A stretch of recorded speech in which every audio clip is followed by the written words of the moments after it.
हमारे पास है non स्टेंशियोमेट्रिक defect. Non स्टेंशियोमेट्रिक defect के अंदर आपको मेटल एक्सिस डिफेक्ट समझना है। कौन सा समझना है? Metal axis defect. उसमें भी A9 vacancy, metal axis defect में भी एनाइन वैकेंसी। ये हमारे पास एक क्रिस्टल है, मान लो यहाँ हमारे पास A प्लस था, बी नेगेटिव था आपके पास, एनाइन पार्ट यहाँ प्रेजेंट था शुरू में। तो सबसे पहला पॉइंट ये है इसमें एनाइन पार्ट में कि जब हम इस क्रिस्टल को गर्म करते हैं, हीट करते हैं, तो इस क्रिस्टल में मुझको बी नेगेटिव बाहर निकल जाएगा। अब ये बी नेगेटिव बाहर क्यों निकल गया? क्योंकि बाहर कोई ए प्लस में और इलेक्ट्रॉन में ब्रेक हुआ, बाहर कोई एटम कैटायन फॉर्म में ब्रेक हुआ और उस कैटायन फॉर्म ने बी नेगेटिव को अपनी ओर अट्रैक्ट कर लिया, बी नेगेटिव को अपनी ओर अट्रैक्ट कर लिया। ये बी नेगेटिव और ए प्लस कंबाइंड हो जाएगी बाद में, ठीक है। जैसे ही ये यहां से निकल जाएगा, लॉस हो जाएगा, यहां से बी नेगेटिव अपने स्थान से लॉस हो गया, तो उस जगह को पूरा करने के लिए एक इलेक्ट्रॉन बाहर से अंदर ट्रैप कर दिया जाएगा। तो इस तरह से हमें समझना है आपका मेटल एक्सिस डिफेक्ट, कितने मेटल्स हो गए, कितने क्या हो गया, वो समझना है। तो आप ये बताइए मुझे कितने कैटायन थे पहले कैटायन कितने थे? एक लाइन में 2, 4, 6, 8 कैटायन और 8 एनाइन पार्ट आपके प्रेजेंट थे। 8 कैटायन थे और 8 एनाइन पार्ट आपके प्रेजेंट थे। अब जब एक एनाइन बाहर आ गया तो 7 तो रह गए एनाइन और कैटायन आपके अब भी 8 हैं, तो कैटायन की संख्या आपकी एनाइन की संख्या से ज्यादा है, मतलब मेटल ज्यादा है नेगेटिव आयन से, ठीक है।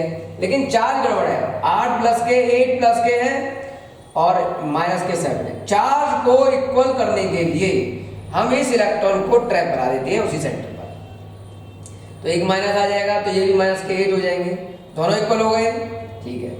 जिस जगह पर इलेक्ट्रॉन ट्रैप होता है उसे हम बोलते हैं एफ सेंटर। क्या बोलते हैं? F centre.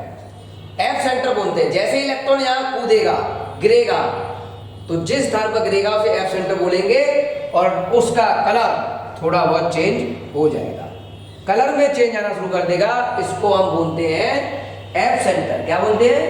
F centre. एक बार और सुन लो, हमारे पास यहाँ मेटल को एक्सेस करना है, तो 8 कैटायन 8 एनायन, लेकिन इस जगह पर चेक करो कैटायन अब भी 8 है लेकिन एनायन की संख्या कम हो गई, तो एनायन के कंपेयरिंग में कैटायन की संख्या ज्यादा है, इसलिए इसे मेटल एक्सिस डिफेक्ट बोलते हैं। चार्ज को बैलेंस करने के लिए एक इलेक्ट्रॉन बाहर से ट्रैप करा दिया गया, तो उसे हमने नाम दे दिया मेटल एक्सिस डिफेक्ट। इसके बारे में थोड़ा और डिटेल में समझ लो, मतलब आपका एनायन निकलेगा और उसके यहाँ पर इलेक्ट्रॉन आपका आ जाएगा। तो ये हमारे पास एक अरेंजमेंट है जिसमें NaCl का स्ट्रक्चर है। ये इस NaCl के स्ट्रक्चर में आपको एक Cl नेगेटिव बाहर निकालना है किसी Na प्लस के साथ। तो चेक करते हैं क्या क्या अरेंजमेंट है।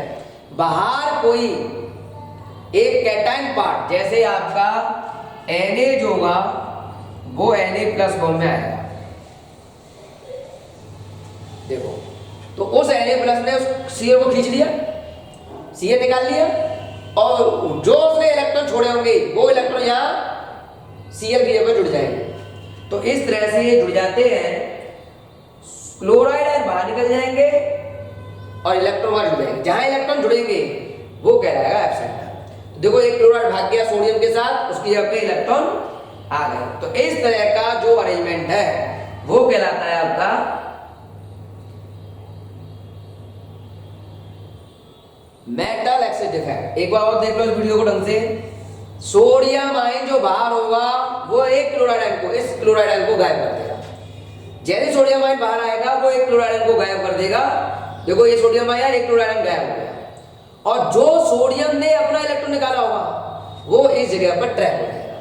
उसी जगह पर जहां से क्लोराइड निकला होगा उसी जगह पर ट्रैप हो जाएगा। सोडियम आयन ने एक इलेक्ट्रॉन निकाला रेड कलर का, वो उसी जगह पर ट्रैप होगा। तो ये कहलाएगा एफ सेंटर। क्या कहलाएगा? F centre. एफ सेंटर से इसमें थोड़ा कलर चेंज हो जाता है। एफ सेंटर वाला मतलब कलर थोड़ा चेंज हो जाएगा। तो ये अरेंजमेंट है आपका। हमारे पास टॉपिक है metal axis defect by cation extra interstitial coil. मान के चलो आपके पास ये है ए एटम जो कि ब्रेक हो गया है ए प्लस में और इलेक्ट्रॉन में, और ये ए प्लस हमने यहां वॉइड में इंटरस्टिशियल वॉइड में भेजा। तो जब हम ए प्लस इंटरस्टिशियल वॉइड में भेजेंगे तो क्या होगा? पहले चेक करो, एक रो में 2 ए प्लस है, 4 रो हैं, तो 8 ए प्लस प्लस 8 बी नेगेटिव। अब एक एक्स्ट्रा ए प्लस मैंने अंदर भेजा तो 9 हो गए ए प्लस प्लस 8 बी नेगेटिव, 9 ए हो गए तो ग्रेटर हो गए इससे, एनाइन से ग्रेटर हो गए मेटल्स, इसलिए से बोलते हैं हम मेटल एक्सिस। मेटल एक्सिस में एक मेटल एक्स्ट्रा हो गया। अब प्लस के 9 चार्ज हैं, उधर माइनस का 8। चार्ज को इक्वल करने के लिए हमको ये एक्स्ट्रा इलेक्ट्रॉन भी अंदर एंटर कराना पड़ा। इस तरह से माइनस का 1 चार्ज और भेज दोगे तो माइनस के 9 चार्ज हो जाएगा, बराबर हो गया, देख लो। तो इस तरह से चार्ज को बैलेंस करने के लिए एक इलेक्ट्रॉन भी एक्स्ट्रा भेज दिया गया। इस तरह से मेटल की एक्सिस कर सकते हैं। फॉर एग्जाम्पल हमने जिंक ऑक्साइड लिया, क्या लिया? Zinc oxide. जिंक ऑक्साइड को हीट किया, व्हाइट कलर का था। जब हीट किया गया तो Zn+2 में हाफ O2 और 2 इलेक्ट्रॉन में ये एंटर हुआ, टूट गया। जिंक ऑक्साइड को हीट करने पर वो व्हाइट से येलो हो जाता है। ऐसा बोला जा रहा है कि व्हाइट से येलो हो जाता है वो। अब बात आती है व्हाइट से येलो कैसे हो गया? तो ये Zn+2 इस जगह पर आ जाएगा, ये Zn+2 आ गया आपका। जैसे अभी समझाया था हमने ए प्लस आया है, वैसे ही Zn+2 आ गया।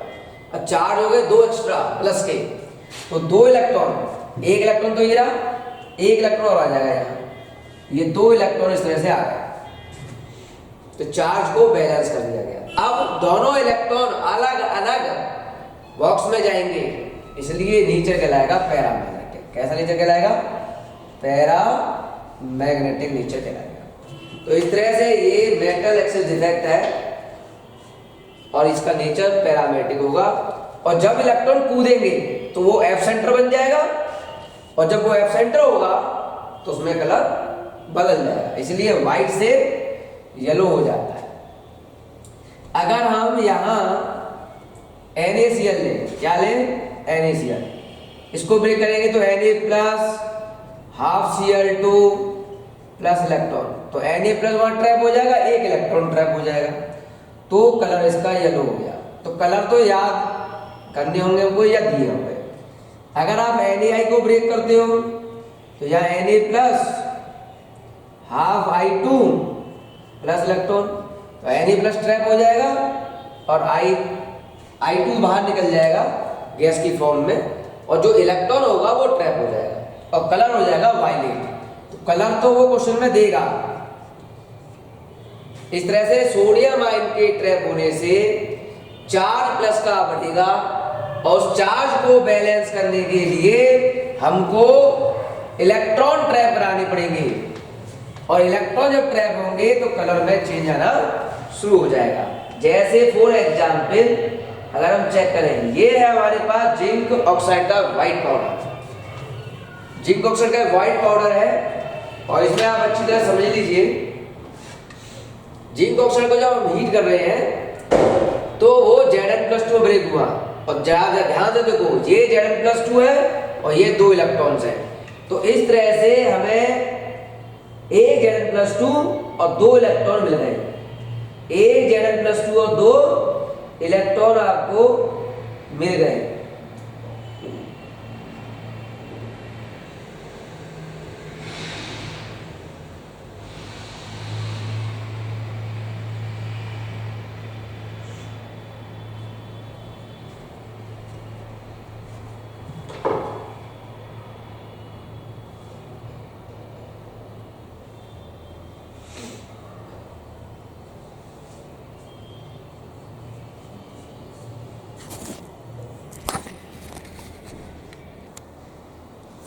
मेटल डेफिशिएंसी डिफेक्ट की हम बात कर रहे हैं। तो देखो हमारे पास ये मेटल आयन दिए हुए हैं, एक रो में 2 A प्लस हैं, तो आपके 4 रो हैं, तो 8 A प्लस और 8 B माइनस है। अब मुझे मेटल की करनी है डेफिशिएंसी, मेटल की कमी करनी है। तो मैंने यहां से कोई एक A प्लस जो भी चार्ज का था वो बाहर निकाल दिया, वो मैंने बाहर निकाल दिया, देखो निकल गया। तो ये हो गए 7A प्लस और 8B नेगेटिव, 7 रह गए, मतलब कमी हो गई मेटल की। अब प्लस के 7 चार्ज है और माइनस का 8। अब चार्ज को कैसे बैलेंस करें? चार्ज को बैलेंस करने के लिए इलेक्ट्रॉन हम ला नहीं सकते, इलेक्ट्रॉन लाएंगे तो माइनस का 9 हो जाएगा। तो चार्ज को कैसे बैलेंस करें? तो अंदर का ही कोई चार्ज A से, पहले A प्लस था, अब उसकी जगह हो जाएगा A प्लस 2, मतलब अंदर का ही कोई चार्ज वेरिएबल हो गया। तो ये हो गया आपका वेरिएबल ऑक्सीडेशन नंबर चेंज। इसका मतलब ये डी ब्लॉक के एलिमेंट में पॉसिबल है, जो डी ब्लॉक एलिमेंट होंगे उनमें ये पॉसिबिलिटी बनेगी। इस जगह पर कोई कैटायन अपना स्थान छोड़ेगा, कैटायन अपना स्थान छोड़ देगा। तो ध्यान से देखना कैटायन अपना स्थान छोड़ा या नहीं। ये स्ट्रक्चर है FeO का, फेरिक ऑक्साइड FeO। इसमें चेक करो, ये एक Fe गायब हो गया, देखो यहां से एक Fe गायब हुआ,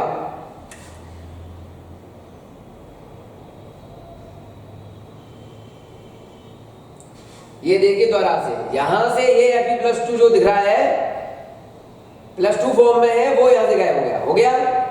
तो इस तरह से एक कैटायन गायब हो गया, और उसके गायब होने से मेटल की कमी हो गई। दोबारा समझ लीजिए, इस जगह पर ये Fe प्लस 2 दिख रहा है, कोई भी एक एटम Fe प्लस 2 का यहां से हम गायब कर देंगे। ये देखो Fe प्लस 2 है, गायब हो गया, तो मेटल की कमी हो गई। और यहां देखो प्लस 3 हो गया है, मतलब चार्ज को बैलेंस करने के लिए एक प्लस चार्ज वेरिएबल हो गया। सही बात है, Fe प्लस 3 का वो चार्ज वेरिएबल हो जाता है। तो इस तरह से चार्ज वेरिएबल हो गया, इसे हम मेटल डेफिशिएंसी डिफेक्ट कहते हैं। क्या कहते हैं? Metal deficiency defect. Semiconductors, conductors और इंसुलेटर, मतलब मटेरियल के टाइप हमको समझने हैं। तो 3 प्रकार के मटेरियल हम पढ़ते हैं भाई, 3 प्रकार के मटेरियल हम पढ़ते हैं। पहला है कंडक्टर, दूसरा है इंसुलेटर और तीसरा है सेमीकंडक्टर। 3 प्रकार के मटेरियल हम पढ़ रहे हैं। 3 प्रकार के मटेरियल कौन कौन से आ रहे हैं? कंडक्टर, इंसुलेटर और सेमीकंडक्टर। 3 प्रकार के मटेरियल हमारे पास होते हैं। अब इनके बारे में समझना है, कंडक्टर्स कौन कौन से होंगे, इंसुलेटर कौन कौन से होंगे, सेमीकंडक्टर कौन कौन से होंगे, ध्यान लगाना। तो सबसे पहला पॉइंट तीनों के बारे में, ऐसे मटेरियल जिनमें करंट फ्लो हो जाए उनको हम कंडक्टर कहेंगे। हमारे पास कंडक्टर के एग्जाम्पल दिए हैं। कंडक्टर का मतलब हुआ जिनमें फ्री इलेक्ट्रॉन्स बहुत ज्यादा हों, जिनमें करंट फ्लो होने के चांस अच्छे हों, उनको हम कंडक्टर कह देते हैं। तो एग्जाम्पल में सिल्वर, कॉपर की रॉड्स, ग्रेफाइट गुड कंडक्टर में आता है, सॉल्यूशन ऑफ एसिड और सॉल्यूशन ऑफ बेस, सॉल्ट का सॉल्यूशन, ये सब अच्छे कंडक्टर कहलाते हैं। तो ये सब कंडक्टर है आपके। गोल्ड में, सिल्वर में, लोहा है, आयरन है, प्लेटिनियम है, इन सब में करंट फ्लो हो जाती है अच्छी तरह से, इनको कंडक्टर कहते हैं। दूसरा होता है आपके पास इंसुलेटर। इंसुलेटर वो होते हैं जिनमें करंट फ्लो नहीं हो। जिनमें करंट फ्लो नहीं होगा उनको हम इंसुलेटर कहेंगे। क्या कहेंगे? इंसुलेटर। रबर है, गिलास है, प्लास्टिक है, वुड है, लकड़ी है, सूखी हुई होनी चाहिए, डायमंड है। डायमंड और ग्रेफाइट में समझिए, डायमंड में इंसुलेटर कहलाएगा, डायमंड करंट फ्लो नहीं कराएगा, जबकि ग्रेफाइट करंट फ्लो करा सकती है। तो जिसमें करंट फ्लो ना हो उनको हम नाम दे देते हैं इंसुलेटर। जिनकी करंट फ्लो होने की क्षमता होती है, इंसुलेटर से अच्छी होगी, कंडक्टर से बेकार होगी, उसको हम बोल देंगे सेमी, बीच का सेमी कंडक्टर। इसमें आते हैं दो, सिलिकॉन और जर्मेनियम। सिलिकॉन और जर्मेनियम इस कैटेगरी में हम पढ़ते हैं। ये दो कैटेगरी हमारी आती है सिलिकॉन और जर्मेनियम की। अब वास्तव में इन सब के अंदर करंट का फ्लो कैसे होता है, इस बात को समझने के लिए हमको समझना होगा band theory. Type of material आपके एग्जाम्पल से पढ़ लिया अभी, कंडक्टर था, इंसुलेटर है और तीसरा आपका सेमीकंडक्टर। इन सब चीजों के एग्जाम्पल हमने अभी समझे। अब हमको समझने हैं on the basis of band theory. Band theory के बेस पर कैसे हम समझेंगे। बैंड थ्योरी समझनी है।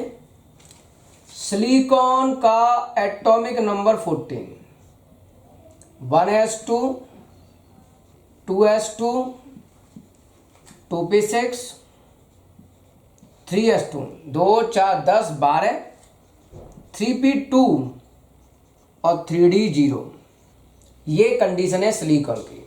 ओके, सबसे पहले समझो जो लास्ट का 3d है वो खाली है, एम्प्टी। अब खाली होगा, खोखला होगा तो थोड़ा लाइटर हो जाएगा, ये हल्का हो गया। यहां से लेकर इन सेल को देखेंगे हम तो ये भरे हुए हैं इलेक्ट्रॉन से, फिल है इलेक्ट्रॉन से, तो ये थोड़े हैवी हो गए, भारी हो गए। तो एक बैंड बनेगा भारी और एक बैंड होगा हल्का, मतलब लाइटर। दो तरह के बैंड बने। जो भारी बैंड है, ये हमने एक बैंड बनाया भारी, इसमें इलेक्ट्रॉन भरे हुए हैं। इस बैंड को नाम दे रहे हैं हम balance cell band, balance cell band. और एक बैंड है हल्का 3D का,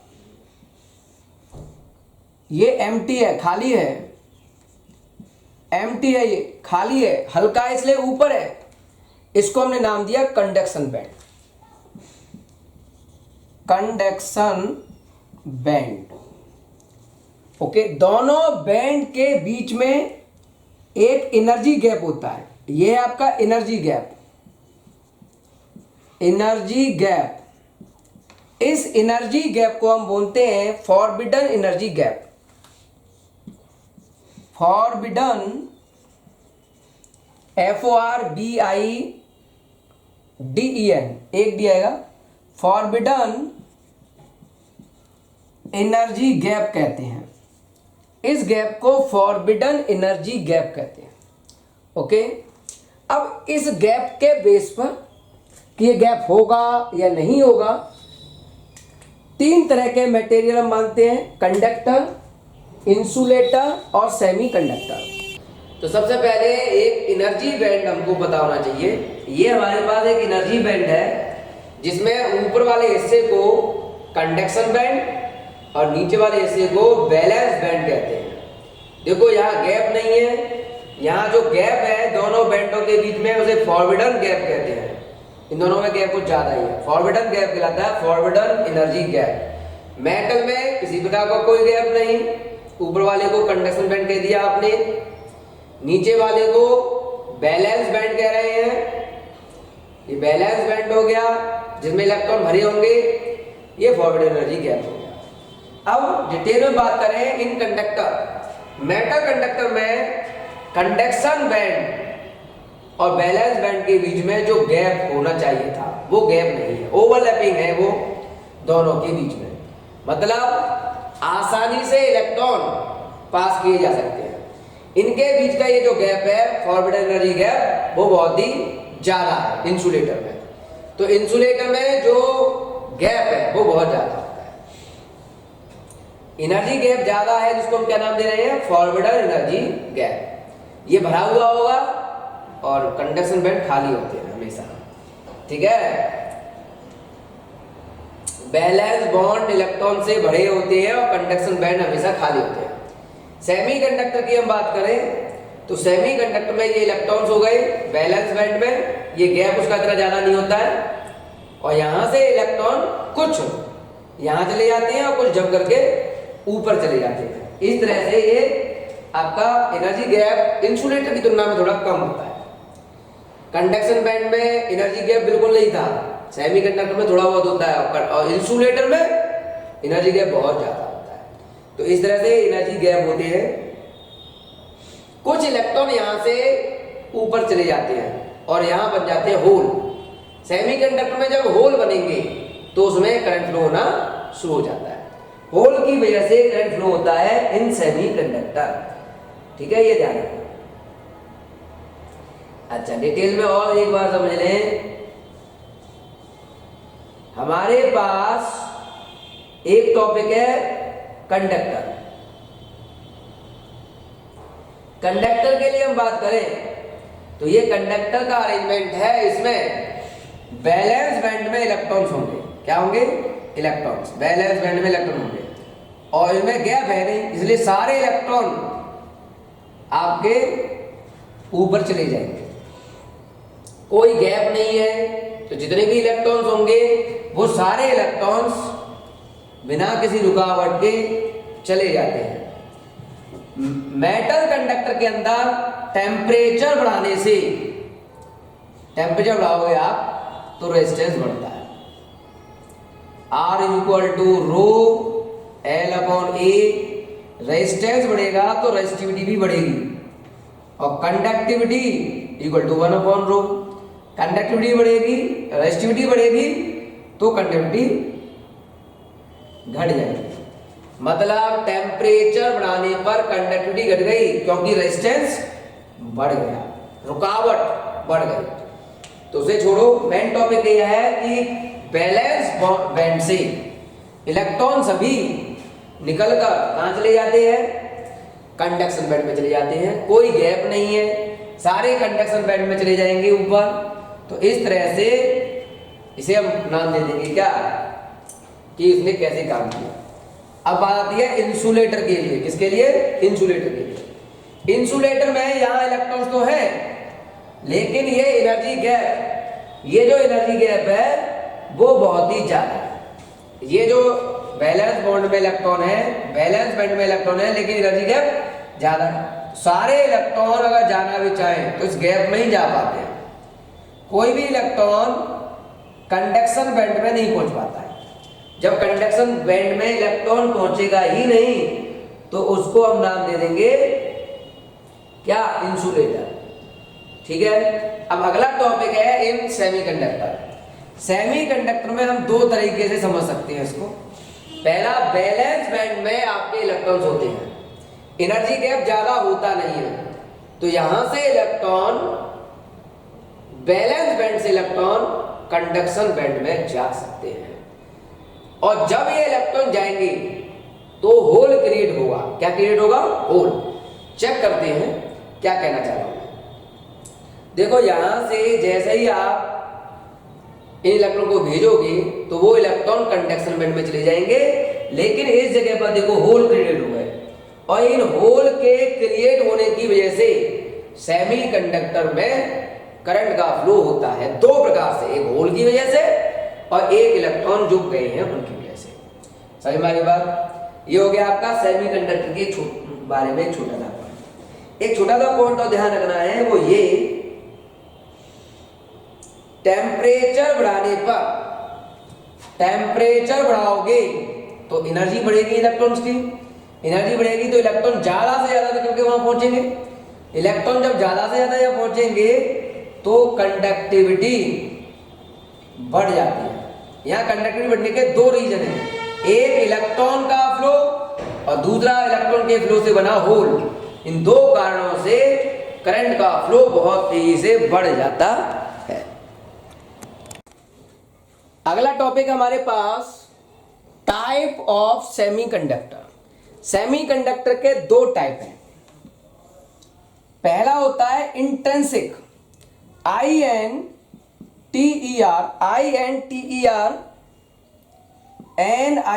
इंट्रेंसिक सेमीकंडक्टर, इंट्रेंसिक सेमीकंडक्टर। और दूसरा टाइप होता है इसका एक्सट्रेंसिक सेमीकंडक्टर,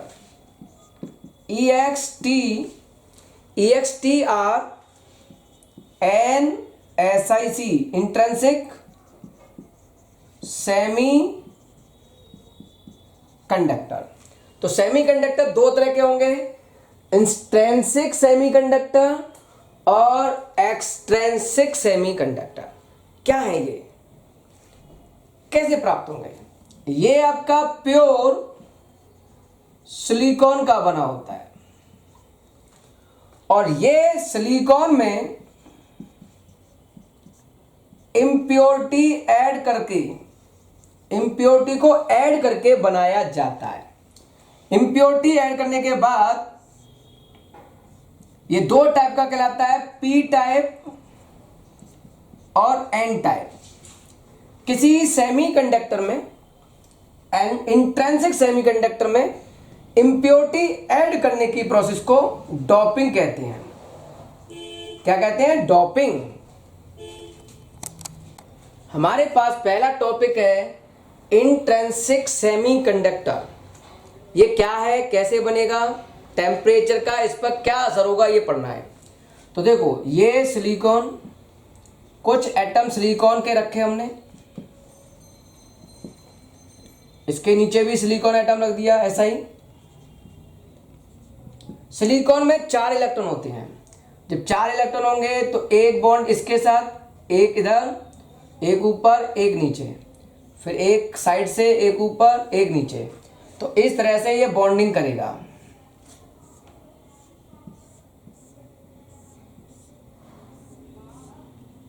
ये सिलिकॉन की बॉन्डिंग कहलाएगी। तो सिलिकॉन आपस में क्रिस्टल इस तरह से बनाएगा। अब समझो, इसमें 4 इलेक्ट्रॉन्स होते हैं। मान लो इस सिलिकॉन में 4 इलेक्ट्रॉन कौन कौन से होंगे? एक इलेक्ट्रॉन यहाँ होगा, एक इलेक्ट्रॉन यहाँ होगा और एक इलेक्ट्रॉन यहाँ होगा। इस तरह से ये इलेक्ट्रॉन्स होंगे। मान लो ये वाला इलेक्ट्रॉन्स, समझो ध्यान से, ये वाला इलेक्ट्रॉन यहाँ पहुंच गया, ये इलेक्ट्रॉन यहाँ आया, तो इस जगह पर होल हो जाएगा। इस होल को कैरी करने के लिए ये इलेक्ट्रॉन यहाँ आएगा। यहाँ का इलेक्ट्रॉन कहीं और गया होगा, यहाँ का इलेक्ट्रॉन यहाँ गया, यहाँ होल हुआ, यहाँ का इलेक्ट्रॉन यहाँ आ गया, यहाँ होल हो गया, यहाँ का इलेक्ट्रॉन यहाँ गया, यहाँ होल हो गया। इस तरह से अंदर इंटरनल डायग्राम के अंदर इलेक्ट्रॉन का मूवमेंट हो सकता है। और ये कब होगा? जब आप टेम्परेचर इंक्रीज करोगे। जब आप टेम्परेचर इंक्रीज करोगे तो यहाँ का इलेक्ट्रॉन अपना स्थान छोड़ के यहाँ आ जाएगा, यहाँ होल हुआ, उस होल को कवर करते हुए ये इलेक्ट्रॉन यहाँ आएगा, यहाँ होल हो जाएगा, इस होल को कवर करते हुए यहाँ का इलेक्ट्रॉन यहाँ आ जाएगा। तो इंटरनल इस स्ट्रक्चर में इलेक्ट्रॉन का मोशन स्टार्ट हो जाएगा, जिसकी वजह से कंडक्टिविटी डेवलप होती है। तो टेम्परेचर बढ़ाने पर इलेक्ट्रॉन का मोशन हुआ, जिसकी वजह से सेमीकंडक्टर में कंडक्टिविटी बढ़ती है। क्योंकि इसमें सारे एटम सिलिकॉन के हैं, इसलिए इसको बोलते हैं इंट्रिंसिक सेमीकंडक्टर। क्या बोलते हैं? Intrinsic semiconductor. अगर हम बात करते हैं एक्सट्रिंसिक सेमीकंडक्टर की, तो इसमें ये डोपिंग से बनेगा। डोपिंग से कैसे बनेगा और डोपिंग से बनेगा तो उसके कितने टाइप होंगे, वो हमको समझना है। तो अगला टॉपिक है हमारे पास extrinsic semiconductor.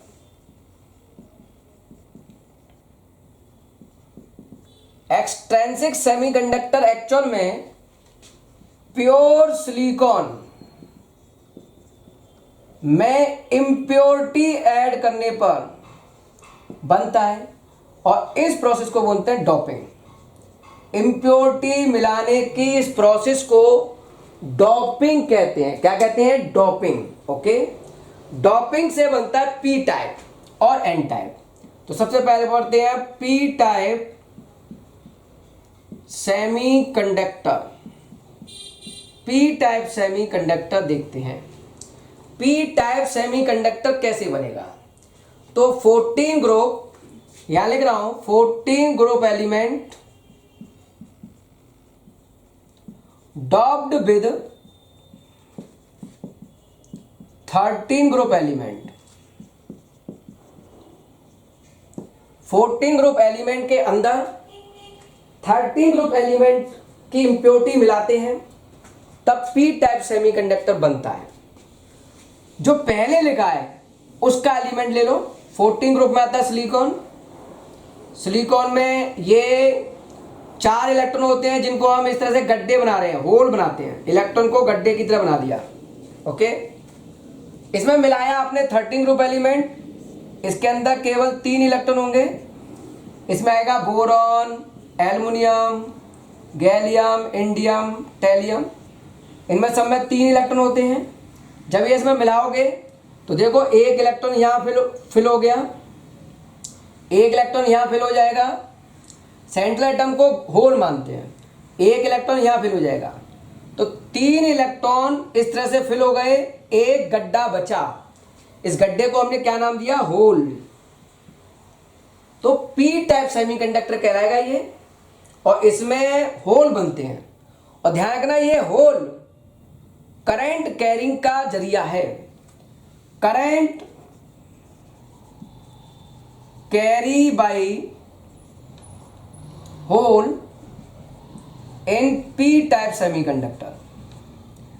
P type semiconductor में कौन है करंट कैरियर? तो हम कहेंगे होल करंट कैरियर है, क्योंकि यहां होल बन रहे हैं। अब बात आती है ये होल करंट को किस तरह से कैरी करते हैं। तो उसके लिए मैं थोड़ा आइडिया देता हूं किस तरह से ये कैरी करेंगे। ये देखो, मैंने ये सिलिकॉन का इंटरनल स्ट्रक्चर बनाया। ये सिलिकॉन बना रहा हूं, ध्यान समझना। ये सिलिकॉन का डायग्राम बना रहा हूं इस तरह से।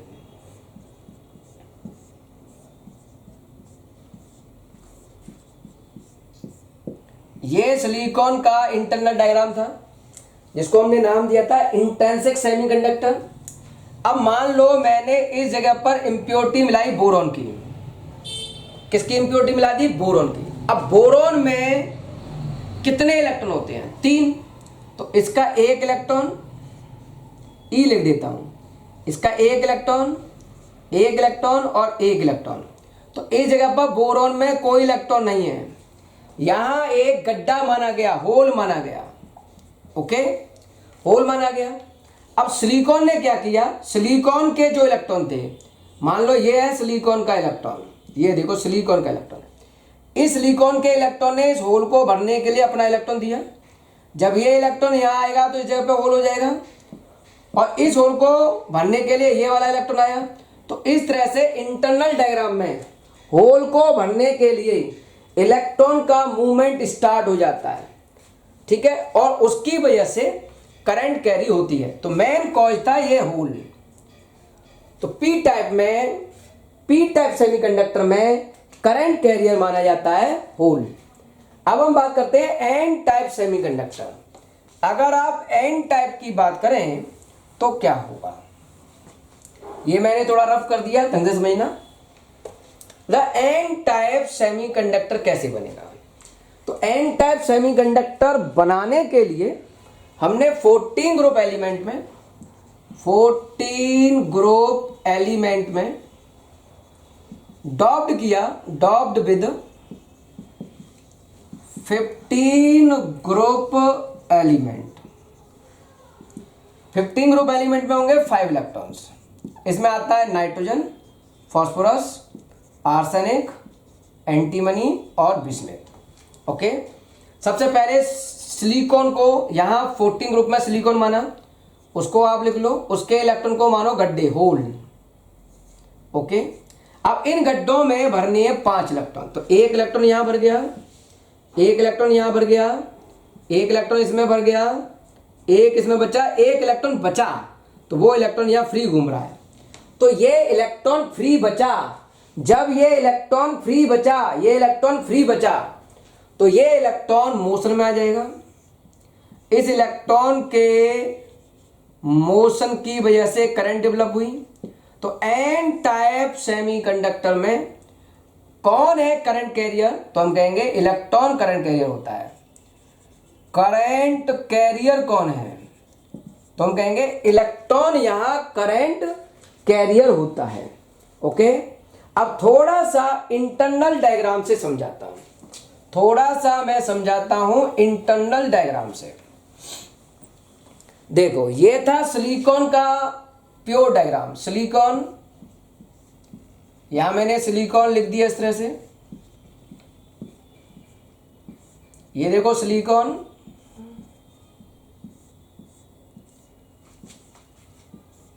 यहां सिलिकॉन आ गया इस तरह से। इस जगह पर सिलिकॉन की जगह पे हमने रखा फास्फोरस, इंप्योरिटी ऐड कर दी। अब इसके इलेक्ट्रॉन 1 2 3 4 और 1 5, 5 इलेक्ट्रॉन इसके अंदर थे।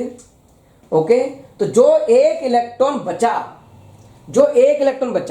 भाई इस इलेक्ट्रॉन ने इसके साथ बॉन्डिंग की, ये वाला इलेक्ट्रॉन किसी और के साथ बॉन्डिंग, ये इलेक्ट्रॉन बॉन्डिंग में, ये भी बॉन्डिंग में, लेकिन ये वाला इलेक्ट्रॉन फ्री है, फ्री इलेक्ट्रॉन्स।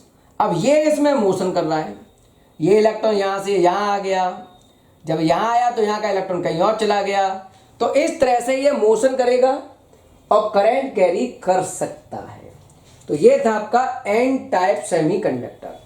अब मैं यहां आपको 1-2 क्वेश्चन देता हूं और आपको बताना ये एन टाइप सेमीकंडक्टर है या पी टाइप सेमीकंडक्टर है। थोड़ा टिपिकल होगा, अच्छी तरह समझेंगे, ठीक है, अच्छी तरह समझना। हमने लिखा है यहां germanium doped with, germanium 14 group में आता है, doped with indium, doped with indium, ये 13 ग्रुप का एलिमेंट है और ये 14 ग्रुप का एलिमेंट है। चेक करते हैं कैसे करेंगे। तो इसको जो पहले लिखा है उसको पहले लिख लेंगे जर्मेनियम, और इसके इलेक्ट्रॉन को मानेंगे होल, गड्ढे। अच्छा, इसमें मिलाना है 13 ग्रुप इंडियम जिसमें 3 इलेक्ट्रॉन होंगे। तो देखो, एक इलेक्ट्रॉन यहां फिल हो जाएगा, एक इलेक्ट्रॉन यहां फिल हो जाएगा, एक यहां, 3 इलेक्ट्रॉन फिल हो गए। तो एक जर्मेनियम का गड्ढा बचा, होल बचा, और जहां होल आएगा उसे बोलेंगे हम पी टाइप सेमीकंडक्टर। ठीक है, पी टाइप सेमीकंडक्टर है। मान लो मैंने इसको ऐसे लिखा होता, बोरॉन डॉप्ड विद, ऐसे लिखा होता, बोरॉन डॉप्ड विद सिलिकॉन। अब बताओ, तो देखो पहले बोरॉन आया है तो बोरॉन को सेंट्रल एटम मानेंगे, इसके इलेक्ट्रॉन को गड्ढे मानेंगे। सिलिकॉन होता है 14 ग्रुप का, इसमें 4 इलेक्ट्रॉन हुए। अब ये 4 इलेक्ट्रॉन इसमें भरेंगे तो एक इलेक्ट्रॉन यहां भर दिया, एक यहां बचा, भर दिया, 3 भर गए, एक बचा, तो ये एक इलेक्ट्रॉन बचा, क्योंकि इसमें इलेक्ट्रॉन फ्री है इसमें इलेक्ट्रॉन। तो ये कहलाएगा एन टाइप सेमीकंडक्टर। तो ये कहलाएगा एन टाइप सेमीकंडक्टर।